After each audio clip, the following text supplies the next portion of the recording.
சித்தார்த்துக்கு தெரியாம ஒன்று பண்ணியிருக்கோம். சித்தார்த் சொல்லு பாட்டி.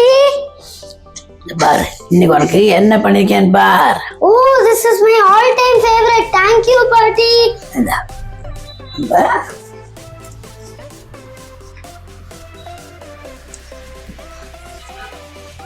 எப்படி இருக்கு? நல்லா இருக்கு பாட்டி. யம்மி. ஹாய் வியூவர்ஸ், நம்ம இன்னைக்கு வெங்காயம் தக்காளி சட்னி அரைக்க போகிறோம். இது வந்து தோசைக்கு தொட்டுக்கலாம், தயிர் சாதத்துக்கு ரொம்ப டேஸ்ட்டாக இருக்கும், சப்பாத்திக்கும் நல்லாயிருக்கும். இன்னைக்கு இந்த ஆட்டு சப்பாத்தி, இட்லிக்கும் நல்லாயிருக்கும். மோஸ்ட்லி டிஃபன் ஐட்டம்ஸ்க்கு தொட்டுக்கிற மாதிரி ஒரு சட்னி. இது சப்பாத்திக்கும் நல்லாயிருக்கும். இன்னைக்கு சப்பாத்தியாக பண்ண போகிறோம். நான் இதை எப்படி பண்ணலாங்கிறத சொல்கிறேன். இதை இல்பச்சட்டி வரணும், கடாய் இல்பச்சட்டி வரணும், சூடாகணும். இதில் கீரை பசங்க இருக்கக்கூடாது, சூஷர் எண்ணெய். இது ஒரு வித்தியாசமான சட்னி. நார்மலா வெறும் தக்காளி வெங்காயம் மட்டும் போட்டு தக்காளி வெங்காயம் சட்னி இல்லாம கொஞ்சம் டிஃப்ரெண்டா பண்றது. இதுல உளுத்தம்பருப்பு ஒரு 2-3 ஸ்பூன். இன்னைக்கு நிறைய அரைக்கிறதுனால 3 ஸ்பூன், இல்லாட்டி தாராளமா 2 ஸ்பூன் போடும். கொஞ்சம் கலர் மாறணும்.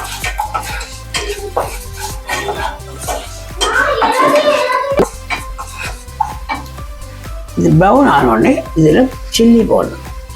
இப்போ நான் நிறைய அரைக்கிறதுனால 4-5 சில்லி போட்டிருக்கேன். ஓகே, இல்லாட்டா 3 சில்லி போடும். ஒரு வீட்டில் 2 பேர் 3 பேர் சாப்பிடுவா இருந்தால் 3 சில்லி போடும். இன்னைக்கு கொஞ்சம் கெஸ்ட்டு வராங்கிறதால தக்காளி சட்னி கொஞ்சம் நிறைய பண்ணுறேன் சப்பாத்திக்கு. ஓகே, இப்போ இதை நம்ம எடுத்துடலாம். நாங்க அன்னைக்கு சொன்ன மாதிரி சப்பாத்திக்கு வந்துட்டு ஆல்ரெடி ஒரு தக்காளி வெங்காய சட்னியும் போட்டிருக்கோம். அதுவும் ரொம்ப நல்லா இருக்கும், தோசைக்கு தொட்டுக்கலாம்.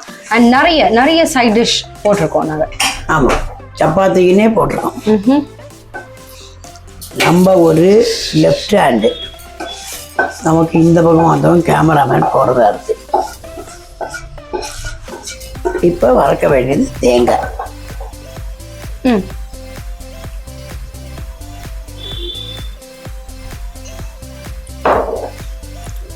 இப்போ இதில் தேங்காயை வறுக்கணும்.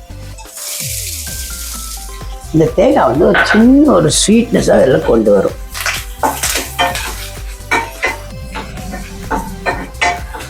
இதுக்கு நம்ம வெங்காயத்தை உரிச்சிருக்கோம். இது இப்படியே இருக்கட்டும், அடுப்பில் கொஞ்சம் செவக்கட்டும். இங்கே வெங்காயம், இந்த வெங்காயத்தை வந்து ரவுண்டாக நறுக்கணும், நாட் பொடி கட்டி.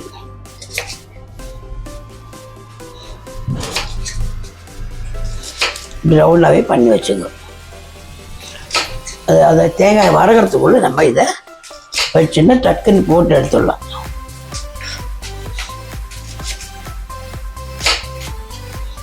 இதெல்லாம் வதக்கி அரைக்கிறதுனால தக்காளி சட்னி ரொம்ப டேஸ்ட்டாக இருக்கும்.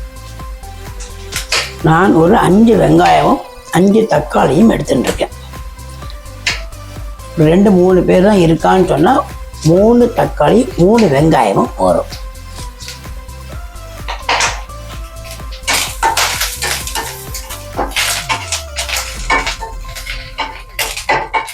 கொஞ்சம் ப்ரௌன் ஆகணும், எதுவுமே பச்சையாக இருக்கக்கூடாது.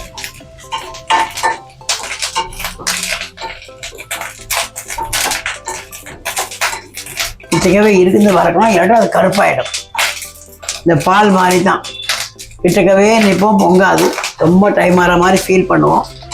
கொஞ்சம் ஃபேஸை திருப்பி ஏதாவது பார்க்க போனால் அது பொங்கி வழிஞ்சிடும். அந்த மாதிரி தான் இந்த தேங்காய்.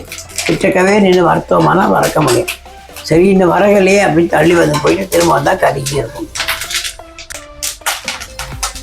இதை வந்து நம்ம இது கூட சேர்த்தே போட்டு அரைச்சிடலாம்.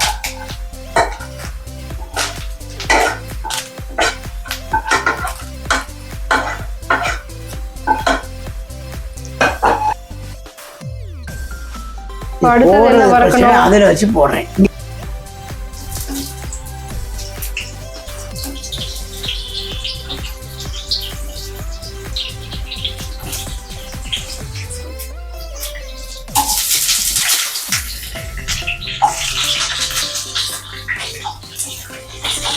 வெங்காயம் பாதி வெந்த உடனே தக்காளியை நறுக்க தொடங்கிடலாம்.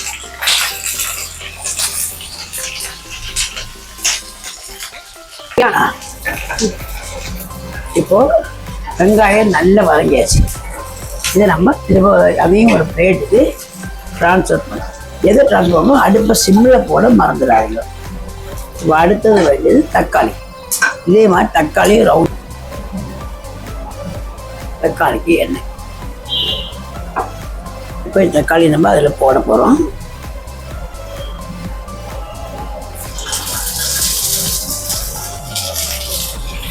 இன்னும் இதே மாதிரி தான் 2 பக்கம் நல்லா வதங்கலாம். இதே மாதிரி நாங்கள் பயிர் சப்ஜிலையும் தக்காளி வெங்காயத்தை அது வதக்கி அரைச்சோம். அதுக்கு இதெல்லாம் இருக்கும், அதுக்கு உளுத்தம் பருப்பு அது கிடையாது. பட் தக்காளி வெங்காயத்தை வதக்கி காமிச்சிருக்கோம் இல்லையா? ஆமாம் ஆமாம், மசாலா அரைச்சிருக்கோம், கிரேவிக்கு அரைச்சிருக்கோம். சரி, சப்ஜிக்கு எந்த கிரேவியா இருந்தாலும் தக்காளி வெங்காயம்ங்கிறது இல்லாம பண்ண முடியாது. அதுதான் அந்த கிரேவியோட டேஸ்ட். அதுக்கு மேல நம்ம என்ன வேணா பண்ணிக்கலாம். பேர் என்னது, பன்னீர் போட்டுக்கலாம். என்ன கிரேவி மட்டும் பண்ணிட்டோம்னா பல ஹோட்டல்ல கிரேவி பண்ணி வச்சிருப்பா. என்னென்ன ஆர்டர் வருதோ அந்த கிரேவியை அதை போட்டு. கரெக்ட். தக்காளி வெங்காயம் ஹோட்டல் போனியானா தக்காளி வெங்காயம் இஞ்சி போட்டு அதெல்லாம் வதக்கி வச்சிருக்கோம். அதெல்லாம் போட்டு காலிஃப்ளவர் கேட்கிறோம் அதை அதில் போட்டுருவான். கரெக்ட். ஃப்ரெஷ் க்ரீம் எல்லாம் அப்புறம் தான் விடுவான். ஆமாம். ஸோ இது வதங்கட்டும். ஸோ அது நல்லா வதங்கியாச்சு. தக்காளி வதங்கியாச்சு. இந்த உளுத்தம்பருப்பு பாபா தேங்காய் வறுத்துவோம் இல்லையா, அதுலேயே சால்ட்டு 2 ஸ்பூன் போட்டுருக்கேன். 2 டீஸ்பூன். ஓகே. இதை சேர்த்து அரைச்சிடலாம். அரைச்சிட்டு காட்டுறவங்க. ஓகே. முதல்ல இந்த உளுத்தம்பருப்பு பழப்பத்தை அரைக்கலாம். இதை உளுத்தம்பருப்பு கொஞ்சம் கரகரான்னு இருக்கும். அதனால முதல்ல அரைக்க வேண்டியது உளுத்தம்பருப்பு மிளகாப்பழம். அதில் நான் சால்ட்டும் போட்டுட்டேன்.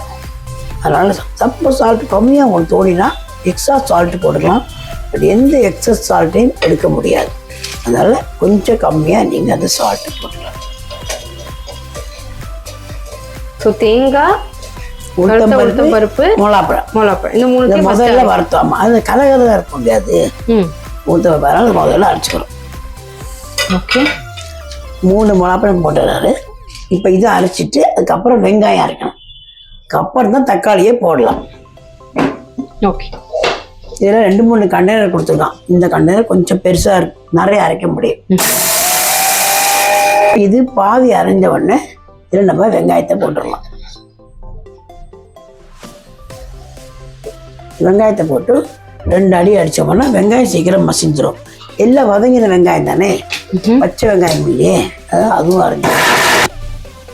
இப்போ வெங்காயமும் அரைஞ்சாச்சு. இப்போ தக்காளி போடணும். பட் எல்லாமே ஆறு இருந்தால் மிக்ஸிக்கு நல்லது. சூடாக இருந்தால் நமக்கு நல்லது, ஆறு இருந்தால் மிக்ஸிக்கு நல்லது. இப்போ இதை வதக்க வெங்காயம். இப்போ இதையும் போட்டு அரைச்சிட்டோம்னா வேலையாச்சு. ஓகே. ஸோ தக்காளியும் அரைக்கலாம். இப்போ நம்ம நல்ல மையா அரைச்சாச்சு. இது நம்ம இந்த பவுலுக்கு சச் சிம்பிள் சட்னி இல்லையா? சிம்பிள் சட்னி. ஒரு 10 மினிட்ஸ்ல முடிச்சிடலாமா இந்த சட்னி பண்றது? ஆமாம். இப்போ இதை இந்த பவுலில் மாற்றிடலாம். பர்ஃபெக்ட். So chutney ready. இதுக்கு நம்ம அப்படியே கொத்தமல்லியை ரொம்ப நிறைய எல்லாம் வேண்டாம், சாம்பார் மாதிரி கொஞ்சமாக தூக்குறோம். இது என்ன விஷயம்னா இதில் வாட்டருங்கிறதே கிடையாது. தட் இஸ் மிக்சியில் கூட தண்ணியை வச்சு விடக்கூடாது. அதனால இது நாளைக்கும் சாப்பிடலாம். வாட்டர் எல்லாம் பொரிச்சு கொட்டுறதும் கிடையாது. கிடையாது, ஒண்ணுமே கிடையாது. டைரக்டா சட்னியை போட்டு கொத்தமல்லியை போட்டு நல்லா சப்பாத்தியில எடுத்து சாப்பிட வேண்டியது. நல்லா அள்ளி எடுத்து சாப்பிடலாம். பர்ஃபெக்ட். நம்ம சித்தார்த்துக்கு ரொம்ப பிடிச்ச ஒரு விஷயம். ஸோ இந்த வீடியோ உங்களுக்கு பிடிச்சிருக்குன்னா லைக் பண்ணுங்க, கமெண்ட் பண்ணுங்க, சப்ஸ்கிரைப் பண்ணுங்க, உங்க ஃப்ரெண்ட்ஸ் எல்லாருக்கும் ஷேர் பண்ணுங்க. தேங்க்யூ ஃபார் வாட்சிங் த வீடியோ. By by.